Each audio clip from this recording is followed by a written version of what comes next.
అవును, రీసెంట్గా ఉత్సవ్ మండల్ అనేసి ఒక అబ్బాయిని 17 ఇయర్స్ అబ్బాయి, ఆ అబ్బాయి మీరు కేసు హిస్టరీ చదివిండ్రు అనుకుంటా. సో ఆ అబ్బాయి ఏం లేదు, జస్ట్ మేము ఇక్కడ సేఫ్గా లేము బంగ్లాదేశ్లో అనేసి ఒక పోస్ట్ని ట్యాగ్ చేస్తూ రాసిండు అనమాట.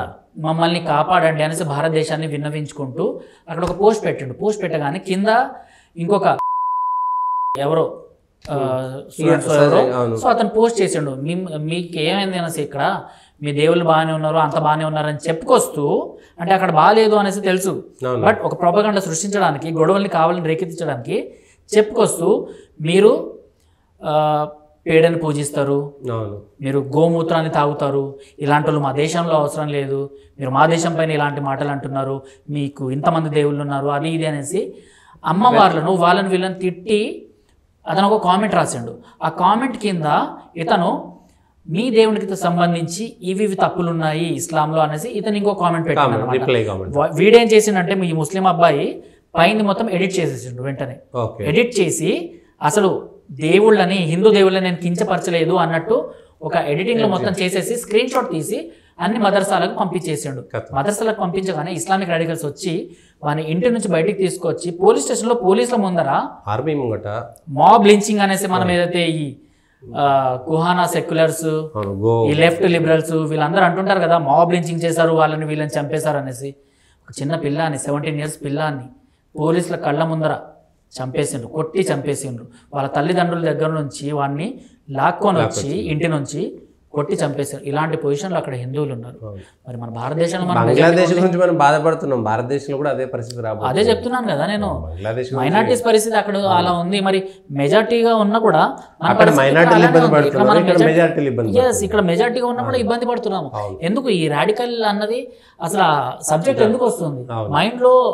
ఒక మనిషిని మనిషిలాగా చూస్తూ అతనిది ఒక మతం ఉంది, నాదొక మతం ఉంది, సో నా మతం ఏదైనా ఇంటి దాకా, వాడి మతం వాడి ఇంటి దాకా, వాడు పెట్టేసుకుని వచ్చిండు. హిందువు అన్నవాడు వాళ్ళ మతాన్ని బయట తీసుకొచ్చి రుద్ది చూపాడు అన్నమాట వేరే వాళ్ళలాగా. ఎవరైతే ఈ సువార్తలు అనేసి వేరే వాళ్ళు క్రిస్టియన్స్ చేస్తుంటారు, లేకపోతే కాఫిరోంకో హమ్ హిదాయత్ దేంగే, హమారే మజహబ్ మే లే లేంగే అనేసి ఈ కన్వర్షన్స్ ఎవరైతే చేస్తారో అలాగే హిందూ చేయరు కదా.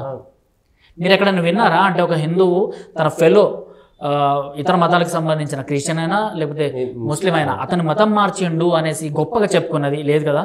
కానీ వీళ్ళు మతం మార్చిన తర్వాత గొప్పగా చెప్పుకుంటారు అనమాట.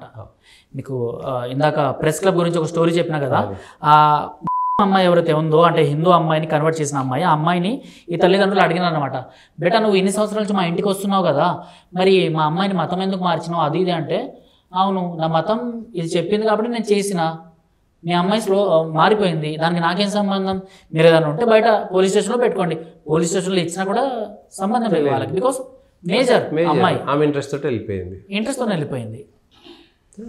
కేసెస్ అన్ని డిసోల్వ్ అవ్వడం తప్ప ఇంకేం ఉండదు. అంటే ప్రజలు ఎడ్యుకేట్ కావాల్సిందే తప్ప ప్రభుత్వాలు ఇంకో ఏం చేయలేరు కాబట్టి మనం ఏం చేయలేము. ఇది ఒక 2 సంఘటనలను బట్టి భారతదేశంలో భవిష్యత్తుకు సంబంధించినటువంటి అంశాలలో ముఖ్యంగా తల్లిదండ్రులు మారాల్సినటువంటి అవసరం ఉన్నది. తల్లిదండ్రుల్లో కూడా కాదు, ముఖ్యంగా తల్లులు, ఇంట్లో ఉండేటువంటి మదర్ షుడ్ బి చేంజ్డ్. మొట్టమొదట మానసిక పరిపక్వత రావాల్సింది ఎవరికంటే స్త్రీమూర్తులకు, తల్లులకు. వాళ్ళు మారితే కానీ ఇట్లాంటి సంఘటనల గురించి మళ్ళీ ఒకసారి మనం చర్చించుకునేటువంటి అవకాశం రాదు. ఇది జర్నలిస్ట్ ఇదితో స్పెషల్ ఇంటర్వ్యూ.